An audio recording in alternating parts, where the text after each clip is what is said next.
Olá, galera do oitavo ano do ensino fundamental. Aqui é a professora Nayara. Nós estamos iniciando mais uma aula da disciplina de ciência, seguindo o conteúdo do nosso plano de estudos tutorados, o PET, volume 2.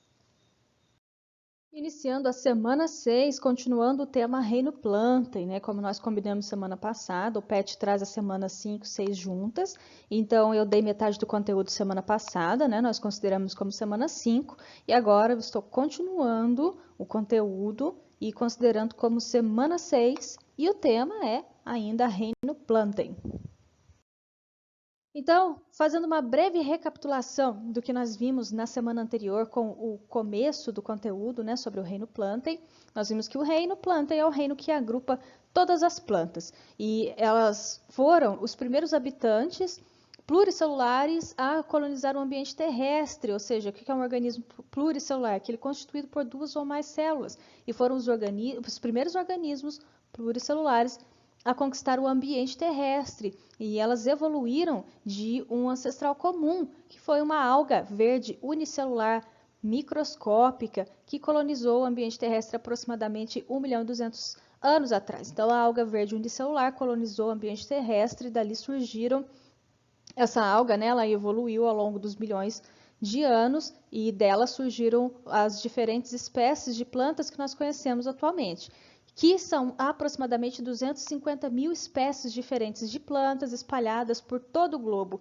Todo lugar, todo bioma tem planta, né? É raro um cantinho da Terra, aqui do planeta Terra, onde não exista plantas.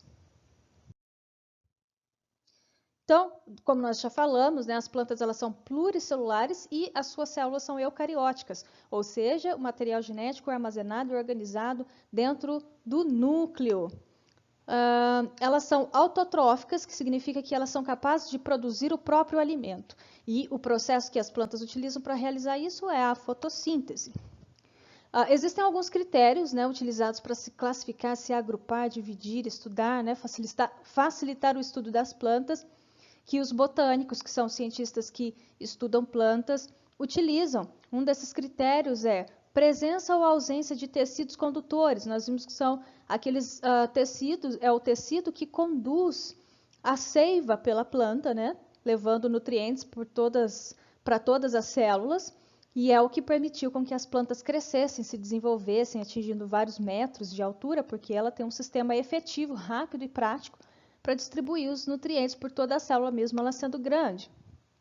Então, existem as plantas vasculares, que são aquelas que possuem esses tecidos condutores, e as plantas avasculares, que não possuem tecidos condutores. Outro critério para se separar as plantas em grupos é a presença ou ausência de algumas estruturas, como sementes, flores e frutos. Então, algumas plantas possuem sementes, outras não. Algumas possuem flores e frutos, outras não. Então, com base nesses critérios, né, que é a presença ou ausência dos vasos condutores, a presença ou ausência de sementes, flores e frutos, foram criados 4 grupos para classificar essas plantas de acordo com essas características. Então, nós temos o grupo das briófitas, das pteridófitas, o grupo das gimnospermas e das angiospermas. E nós vimos, né, as características dos dois primeiros aqui, das briófitas e das pteridófitas. E agora, nessa semana, nós vamos conhecer as características das gimnospermas e das angiospermas.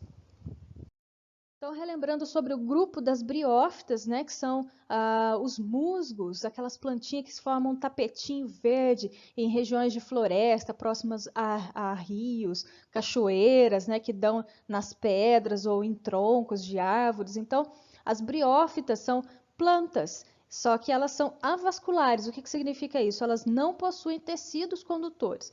Inclusive, o grupo das briófitas é o único grupo que possui plantas avasculares, sem tecidos condutores. Os outros 3 grupos são de plantas vasculares.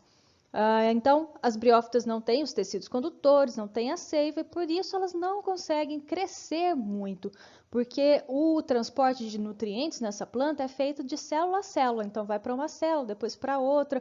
Então, é um sistema lento de distribuição de nutrientes e por isso ela não consegue crescer muito, ela é sempre pequenininha. E elas não possuem caules, folhas, nem raízes, são plantas bem simples, e no lugar dessas três estruturas existem filóides, cauloides e rizóides, que são estruturas semelhantes a folhas, caules e raízes, só que bem mais simples, estruturas bem mais simples. As briófitas são plantas pequenininhas e bastante simples. As briófitas possuem o ciclo reprodutivo que é chamado de alternância de gerações, né? Porque dentro do ciclo reprodutivo existem duas fases, uma fase com reprodução sexuada, com troca de material genético entre duas plantas, entre dois indivíduos, e a fase assexuada, que é o processo reprodutivo sem troca de material genético. Relembrando a fase sexuada da reprodução das briófitas, o esporo que foi liberado vai cair ali num ambiente propício, né? Se atingir o ambiente propício para a germinação, vai surgir, vai nascer o gametófito. O gametófito pode ser masculino ou feminino. Aquele masculino traz a estrutura masculina, né, produz os gametas masculinos, que são chamados de anterozoides. E o gametófito feminino traz a parte feminina, né, produz o gameta feminino chamado de oosfera. A ideia, então, é fazer com que os anterozoides atinjam e fecundem a oosfera. Para isso, as briófitas dependem de gotículas, de gotas de água, né, água da chuva, do rio, água do orvalho, para poder fazer com que os seus gametas se desloquem, né, o gameta masculino se desloque e fecunde o gameta feminino. Por isso, então, que essas plantinhas, elas são abundantes em regiões úmidas, próximas a rios, cachoeiras, em florestas, né, úmidas, porque dependem da água para se reproduzir. Havendo a fecundação, vai surgir o gametófito, né, que é essa fase aqui da planta, e o gametófito, depois de ter se desenvolvido, ele vai produzir uma estrutura chamada esporófito. O esporófito contém esporos em seu interior, e esses esporos eles são liberados para o ambiente, e esses esporos, né, atingindo um local propício para fecundação, vai desenvolver o gametófito e reiniciar o ciclo. Então, aqui a fase do gametófito da fecundação, né, da troca dos gametas, é a fase sexuada. O surgimento aqui do esporófito, a liberação dos esporos, é a fase assexuada. Então, já falamos da fase assexuada, né, que são os esporos, que são produzidos aqui dentro, né, dessas cápsulas, produzidas pelos esporófitos e se espalham no ambiente e originando, então, novamente o gametófito, que pode ser masculino ou feminino, fecundando, vai surgir o esporófito, produzir esporos, os esporos caem no chão e assim por diante.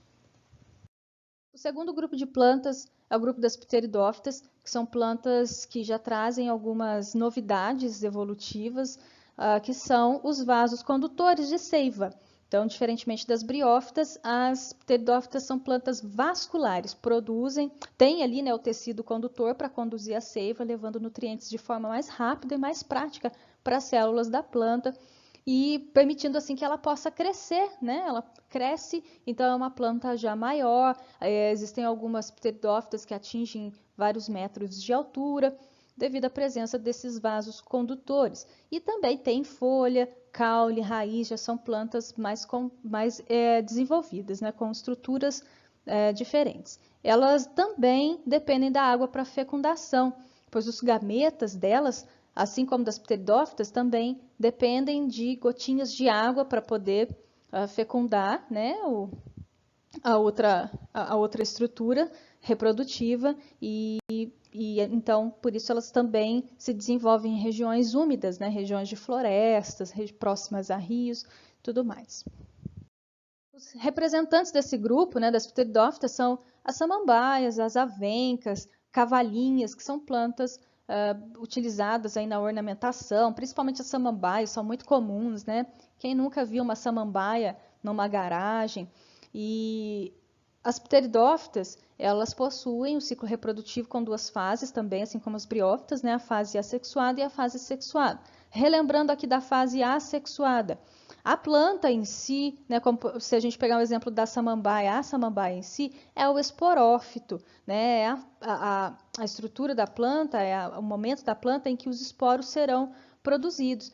Então, embaixo das folhas ali da pteridófita, no caso aqui da samambaia, vão surgir algumas estruturas alaranjadas, né, umas bolinhas laranjas, que são os soros, e aqui dentro desses soros serão produzidos esporos, terão os esporângios, né, e lá dentro dos esporângios serão produzidos os esporos, que são as estruturas reprodutivas que serão levadas, né, pelo vento e caindo ali no ambiente, no solo propício para germinação.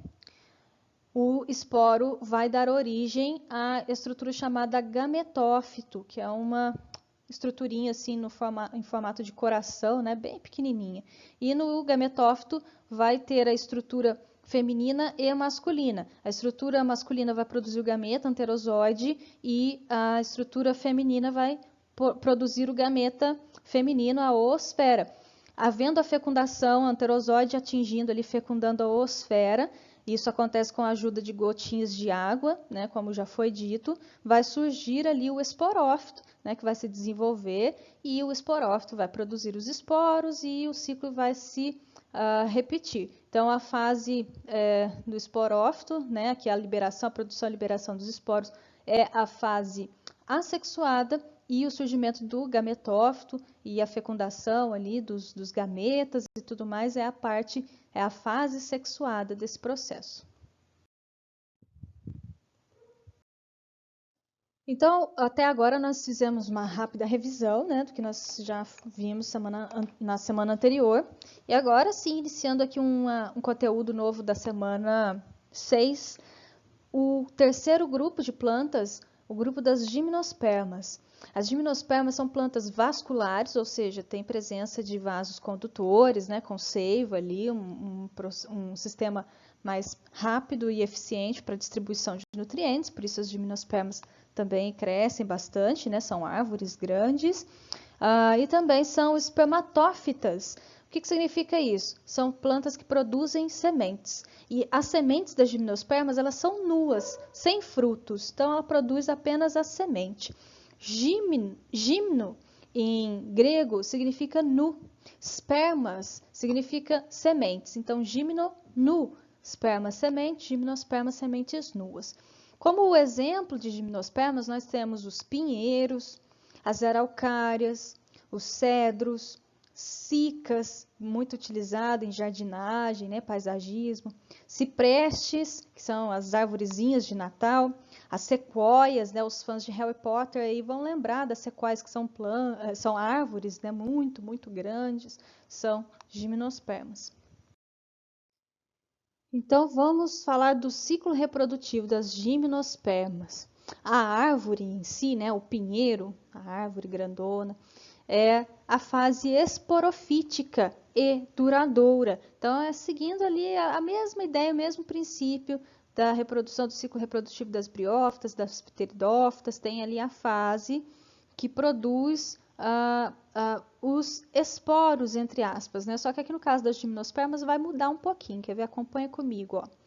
A estrutura reprodutora do pinheiro é chamada de cone ou estróbilo, conhecida popularmente por pinha, né? A pinha do pinheiro, o que é? É a estrutura reprodutiva da árvore, chamada de estróbilo. E elas possuem folhas modificadas, né? Que não possuem nenhum atrativo para polinizadores. Então, não tem perfume, não tem cor chamativa, né? É uma estrutura bem simples ali, marronzinha. Esse desenho aqui representa bem uma pinha. Então, a pinha é a estrutura reprodutiva da árvore, né? Do pinheiro. Os cones femininos, porque as pinhas também são chamadas de cones, tá? Então, os cones femininos produzem o gameta feminino, que é a oosfera. Nós vimos também, né, o nome do gameta feminino dos outros grupos também, oosfera. E os cones masculinos, né, essa estrutura aqui masculina, produz grãos de pólen, que é o gametófito. O que é o grão de pólen? Lá atrás nós tínhamos os esporos, né? Aqui nós vamos ter alguns grãos, que são grãos de pólen, que são estruturas que contêm e protegem os gametas masculinos. Então, os gametas masculinos das gimnospermas, elas estão dentro, né, são produzidas dentro de estruturas chamadas grãos, né? Chamadas chamados de pólen, que estão presentes ali na estrutura reprodutiva masculina. Então, a feminina produz a oosfera e a masculina produz o grão de pólen, que produz dentro de cada grão os gametas masculinos. O transporte dos grãos de pólen até a estrutura feminina é chamado de polinização, e esse processo é realizado pelo vento. Então, aqui no cone masculino são produzidos os grãos de pólen. Esses grãos de pólen precisam chegar até o cone feminino, e quem realiza esse processo, né, chamado de polinização, é o vento. O vento leva os grãos de pólen para o cone feminino. Chegando ali, o que vai acontecer? Ó, quando chega ao cone feminino, o grão de pólen forma um tubo, que é chamado de tubo polínico.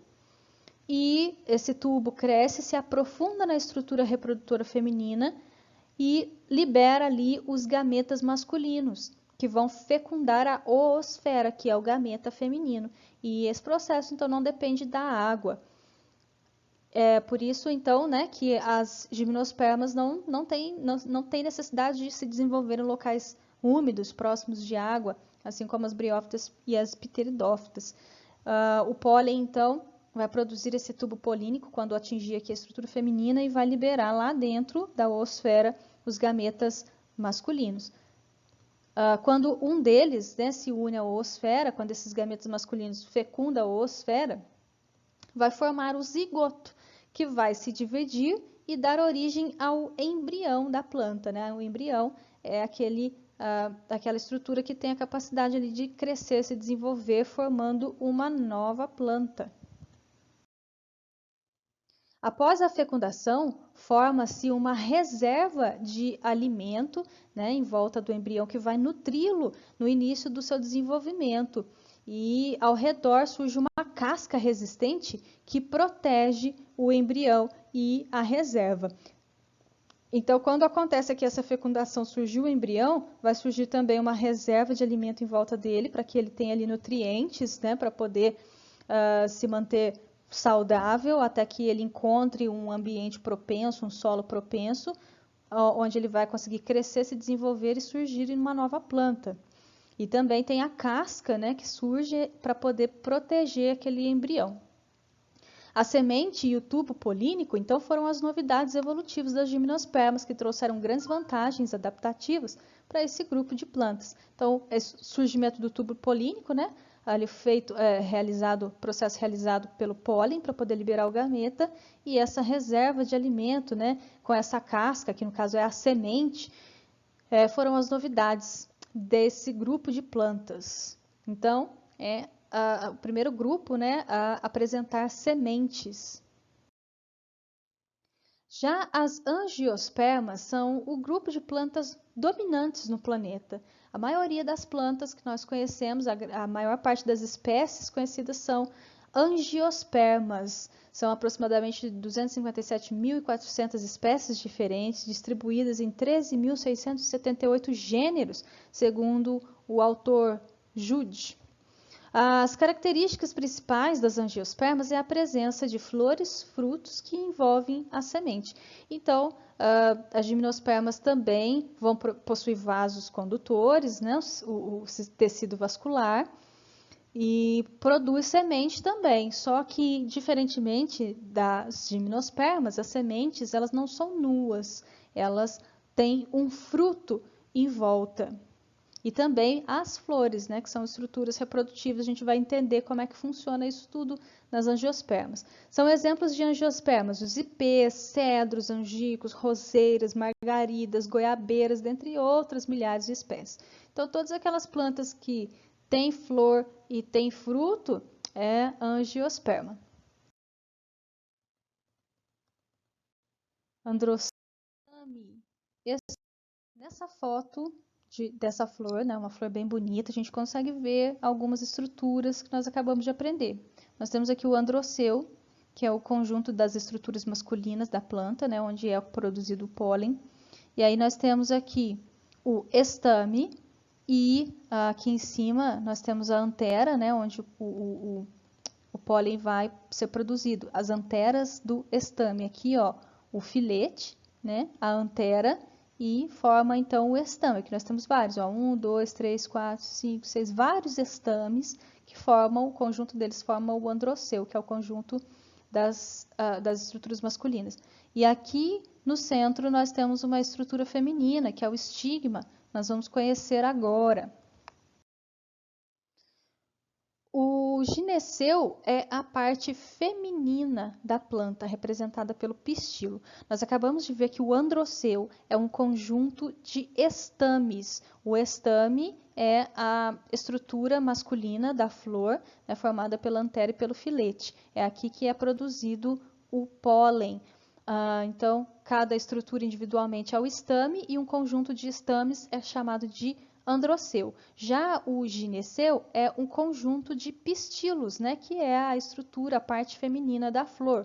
O pistilo, ele é formado aqui, ó, pela uma região dilatada chamada de estigma, seguida de um tubo comprido chamado de estilete. Depois nós temos uma outra parte dilatada, que é o ovário da planta, onde vão se encontrar os óvulos, um ou mais óvulos. O óvulo contém várias células, dentre elas a oosfera, que é o gameta feminino. Na polinização, né, que é o processo de se transportar os grãos de pólen da parte masculina para a parte feminina da flor, são transportados, os grãos de pólen são transportados dos estames, que é a parte, né, masculina, que vai produzir ali os grãos de pólen, para o pistilo, né, que é a parte feminina da planta. Então, o processo de polinização é realizado por aves, insetos, alguns mamíferos, né, aves como o beija-flor, insetos, né, como besouros, as abelhas e mamíferos, como por exemplo os morcegos. Esses animais eles vão até a planta, a flor, atrás do néctar, né, que é uma substância nutritiva, e eles acabam entrando em contato ali com o pólen da flor e levam, né, para a parte feminina da flor, seja na mesma flor ou seja em outra flor, eles acabam fazendo esse processo de transporte do pólen da parte masculina para a feminina. Processo chamado de polinização, extremamente importante para a reprodução das plantas. As angiospermas, assim como as gimnospermas, também não dependem da água para se reproduzir, né, como as briófitas e as pteridófitas, mas elas dependem dos animais polinizadores. O grão de pólen germina o tubo polínico, né? Mesmo processo lá das gimnospermas. Então, no grão de pólen, quando ele atinge ali a estrutura feminina da planta, vai surgir um tubo polínico que vai conduzir os gametas masculinos e promover a fecundação ali quando encontrar a oosfera, que é o gameta feminino. Dali, então, vai surgir o zigoto, que se transformará no embrião da planta que, né, tem a possibilidade de se desenvolver, originando uma nova planta adulta. Então, o grão de pólen é produzido lá pela parte masculina da planta e, através da polinização, atinge a parte feminina da planta. E surge, então, o tubo polínico, né, que vai liberar os gametas masculinos. O gameta masculino, um desses gametas masculinos vai atingir, vai fecundar a oosfera, que é o gameta feminino, e dali vai surgir um embrião que vai se desenvolver, né, vai ter a chance ali, se tiver no local propício, vai se transformar numa nova planta.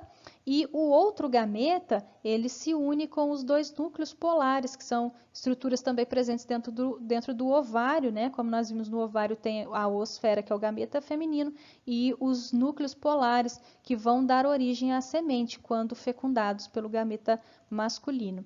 O ovário, depois que houve então essa fecundação, o ovário ele vai se desenvolver e se transformar no fruto verdadeiro. Então, os frutos, as frutas que nós ingerimos, que nós vimos, que a gente consegue visualizar aí na natureza, são os ovários das flores desenvolvidos após a fecundação. Por exemplo, a manga, né? Uma fruta que todo mundo gosta bastante. O que é a manga? Ela é um ovário que se desenvolveu e lá dentro da manga nós temos o que? O caroço. O caroço é a semente. Dentro dele tem um embrião aguardando ali um momento certo, um local propício para ele poder se desenvolver e dar origem a uma nova planta que vai crescer, se transformar numa árvore e produzir novos frutos. A flor e o fruto são duas novidades evolutivas das angiospermas. Então, até o grupo anterior, nas gimnospermas, não se tinha presença dessas estruturas, flor e fruto, apenas semente, semente nua, né, sem o fruto em volta. Então, as angiospermas desenvolveram essas características que permitiram o seu domínio na paisagem da Terra. Porque as flores, né, coloridas, perfumadas, que têm o néctar, atraem os animais polinizadores, facilitam esse processo de polinização. As angiospermas não dependem da água, como as briófitas e as pteridófitas, para poder acontecer a fecundação, mas elas dependem dos animais polinizadores.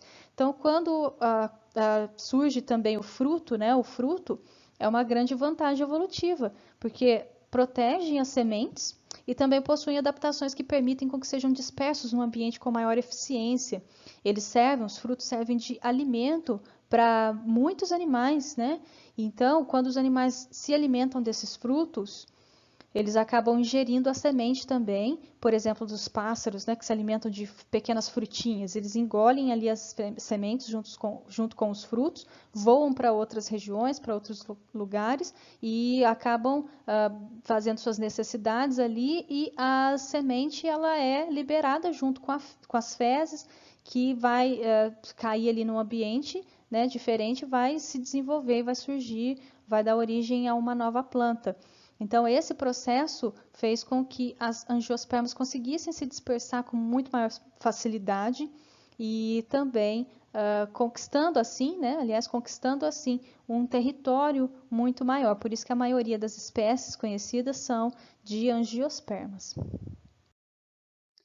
Então, este foi um conteúdo da sexta e última semana do PET 2. Espero que vocês tenham gostado.